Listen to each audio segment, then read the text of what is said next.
Assalamualaikum warahmatullahi wabarakatuh.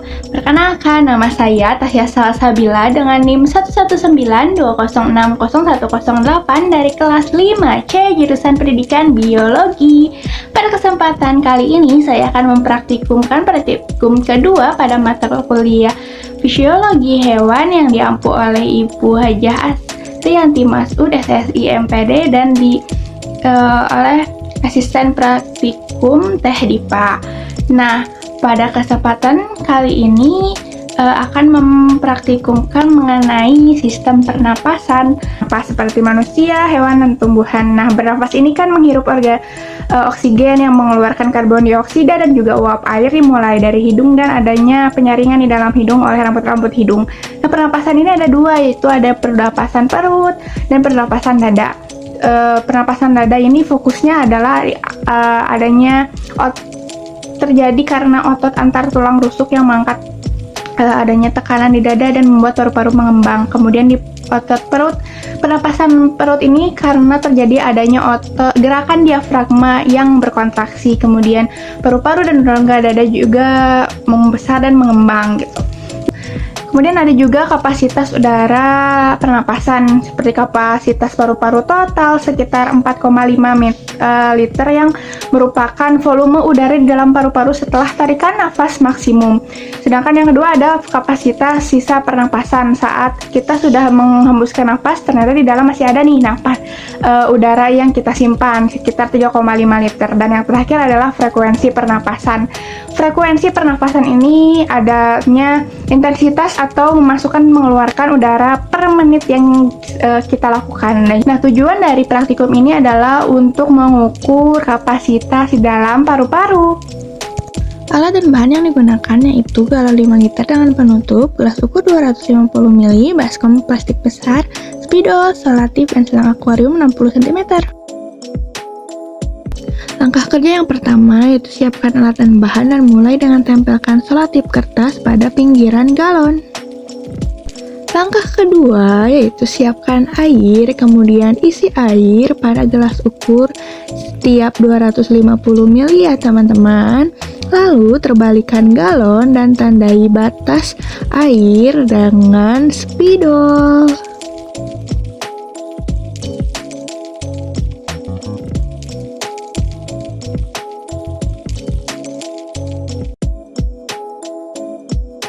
Lakukan hal ini berulang-ulang ya teman-teman sampai galon terisi sebanyak 4 liter.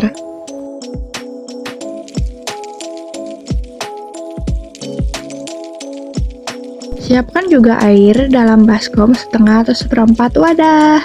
Langkah kelima, masukkan selang akuarium pada galon dan simpan galon di atas baskom secara terbalik. Lalu hembuskan napas dengan satu tarikan saja ya teman-teman. Jangan lupa setelahnya catat hasil pengukuran. Langkah ke-6 itu siapkan stopwatch dan lakukan aktivitas lari selama 2 menit lamanya ya teman-teman. Langkah terakhir langsung diukur lagi ya pernapasannya. Dilakukan dengan kembali mengukur dari langkah kerja 1 sampai 5, yaitu memasukkan selang, kemudian membalikan galon, terus menghembuskan napas dengan 1 kali tarikan napas dan lihat skala yang ditentukan. Kemudian setelah itu catat kembali hasilnya dan lihat perbedaan ukuran pernapasannya ya. Berikut tabel hasil pengukuran kapasitas paru-paru. Saya yang bernama Tasya Salsabila dengan tinggi badan 161 cm dan berat badan 49,55 kg memiliki kapasitas paru-paru sebelum aktivitas sebesar 1500 ml, sedangkan sesudah aktivitas sebesar 2250 ml. Pembahasannya, hasil praktikum ini menunjukkan adanya perbedaan ukuran kapasitas paru-paru sebelum dan setelah melakukan kegiatan. Terlihat selisih setelah lari 2 menit ini 750 ml. Hal ini juga sebanding dengan apa yang dikatakan Yunani bahwa semakin banyak aktivitas yang dilakukan maka akan semakin besar pula kapasitas vital paru-parunya. Langsung ke pertanyaan yang pertama, apa sih pengaruh jenis kelamin terhadap kapasitas paru-paru?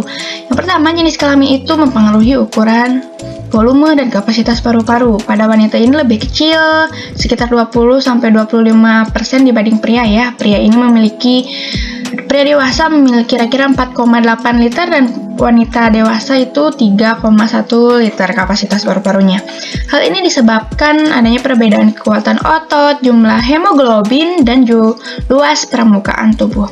Pertanyaan yang kedua, sebutkan dan jelaskan faktor-faktor yang mempengaruhi kapasitas paru-paru manusia.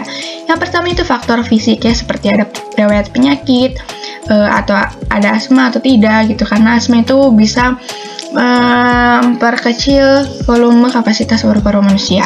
Kemudian ada tinggi dan berat badan. Nah, tinggi dan berat badan ini semakin besar tinggi dan berat badannya maka semakin besar pula kapasitas paru-parunya. Pola hidup dan aktivitas juga kebiasaan olahraga. Nah, olahraga yang teratur ini akan menyebabkan peningkatan efisiensi pernapasan baik dari ventilisasi, difusi maupun perfusinya. Nah, usia juga mempengaruhi nih, seperti usia 20-30 ini kapasitasnya paling tinggi ya dari paru-paru manusianya. Nah, menginjak 40 tahun mulai menurun dan 60 tahun juga makin berkurang.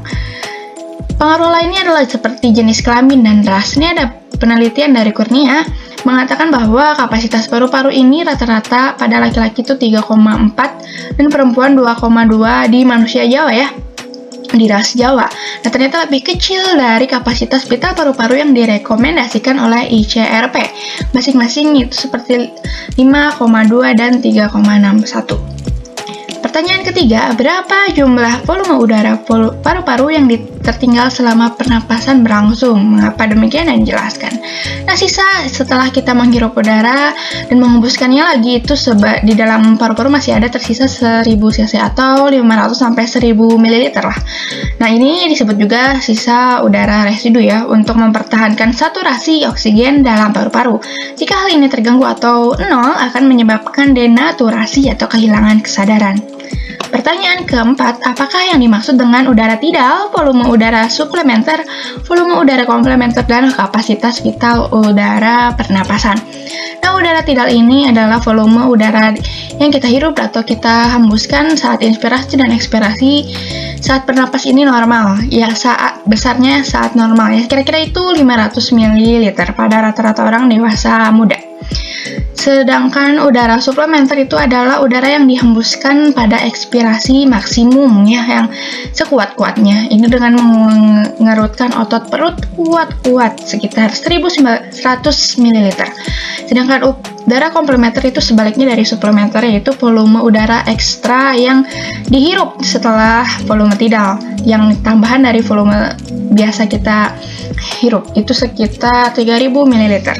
Nah, sedangkan kapasitas vital udara pernapasan adalah jumlah udara maksimum yang dapat dikeluarkan dari paru-paru seseorang setelah terlebih dahulu mengisi paru-paru secara maksimum dan kemudian mengeluarkan sebanyak-banyaknya lagi ya. Ini sebesar 4600 ml.